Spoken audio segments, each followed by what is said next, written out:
Well, today I'm holding a yardstick. I guess it's a yardstick. It's a 48-inch ruler, metal ruler that I use for woodworking projects. So why am I holding this today? Because today the tip that we're going to focus on is how you measure yourself, which means how you measure up to other people and those you see around you, and how when you're constantly comparing yourself to others, it then causes more stress and anxiety and unnecessary mental concentration that impacts the brain and your recovery with PTSD. And this video, I think also, not only is it good for anyone out there with PTSD, this is also good for high schoolers.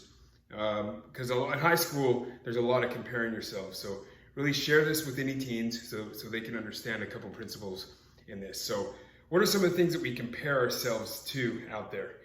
You know, social media is real bad, especially, with Instagram. We see things, we want to copy it. Our brains are naturally wanting to mirror it. It's part of genetics and the way the brain is. The mirror neurons cause us to want to do something that looks like it's making other people happy. Sometimes our brain automatically triggers itself when we see somebody fail. We're kind of like, yeah, I'm better because I didn't fail.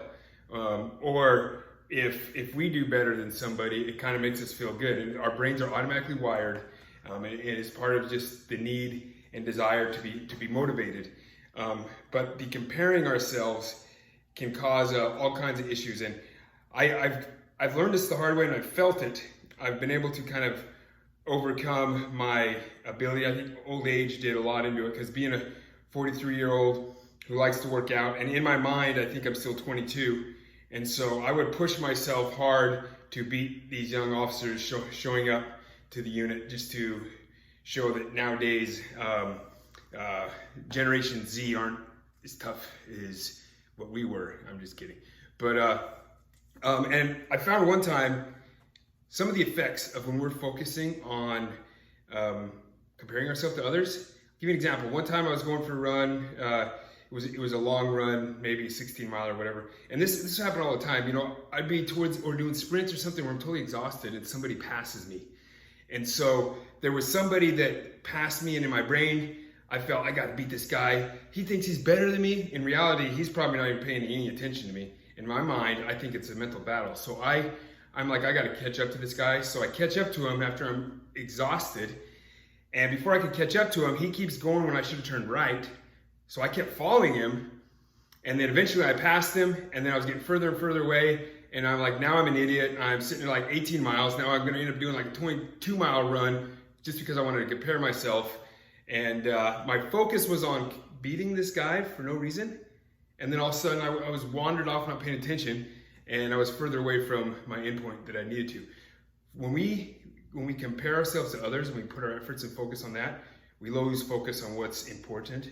And also it raises the level of stress. And so we see it all the time. You got to think about, even as you get older, you're comparing yourself to others, whether it be, you look at the guy's lawn, or so-and-so has something in his yard that, oh, my truck is dirty, or his truck's clean, or he's got a lift on his. We're all comparing ourselves to others, wishing we were as good as them. Not realizing that the comparison, when you realize you don't have what they have and you're focusing on that, you begin to feel a little sad and depressed, and that happy meter dips, which then contributes to your overall stress. And really, and kind of bearing down on how I want to talk about high schoolers. So I can remember back in high school, and in fact,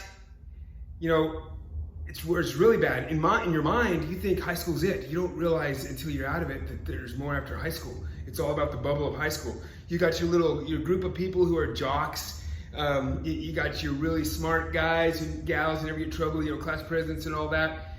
And if you're in that middle crew, if you were like, I was a troublemaker. Here, look up on the screen. See that GPA? I'm not afraid. I got all my report cards from when I was in high school. Look at that. Look at that dummy, man. So, everyone in there is like, you ain't gonna make it to nothing. It's all about high school. Now I look back on high school, some people in high school, maybe they haven't gone to be as successful as they thought. And so don't compare yourself to others right now in high school, just because knowing that high school is going to end. Those that are popular now that maybe make fun of you or cause stress, you know, they may be flipping your burger for you after you've made your first $1 million. You can't compare that, and don't let that bug you. I can remember, you know, it was around 10th grade, that report card that showed you I was, you know, good friends. We kind of got in trouble a lot, you know, not going to school and stuff, and I was doing bad, that low of a GPA. And I know some teachers, you know, through their words would kind of discourage you and say negative things to you, and that would affect your mind, and you would define your worth based on those words, and that is where it's wrong. I did have some teachers that were great. In fact, I'll highlight one of my favorite teachers is John Dow, who recently passed away. He was awesome, because I can remember when I was a troublemaker, he was always the one that would reach out to me and kind of rattle me a bit and just kind of take me in and give me a hug and help me out. And then he was always a role model, a teacher that ignored bias, because there's a lot of religious bias kind of where I grew up, and not allow that bias to treat someone different if they're not aligned and are perfectly good with the values. And the key point here is you and you only can choose how you are going to react to those that attempt to define you, and do not measure yourself up by their thoughts. Do not measure yourself up with what you're seeing.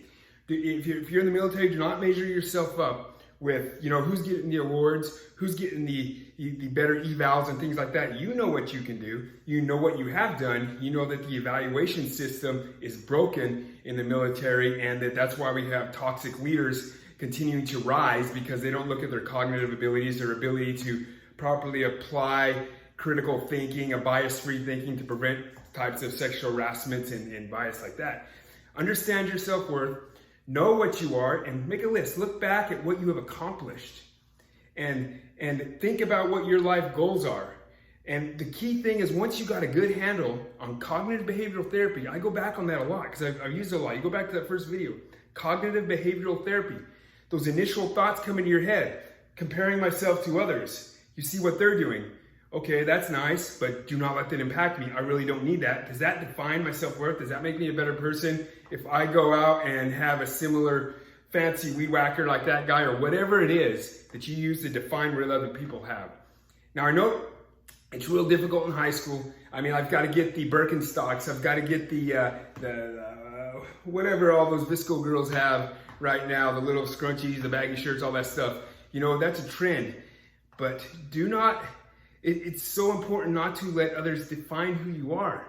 Do not let what you see in the media influence you, because when it influences you and you cannot achieve it, that's when the stress is going to increase. And then when people look at you because maybe you don't have, you know, the right clothes, like I'm not afraid, you know, show up to school. I had, you know, having holes in my pants wasn't cool like it is today. And, you know, you had the rich crew who parents made a bit of money, and then they never had the ripped jeans, and you kind of, you know, they look at you, whatever. Do not let that influence you.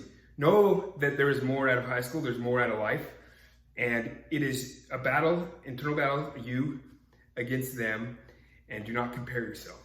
Now, some small amount of comparison is good.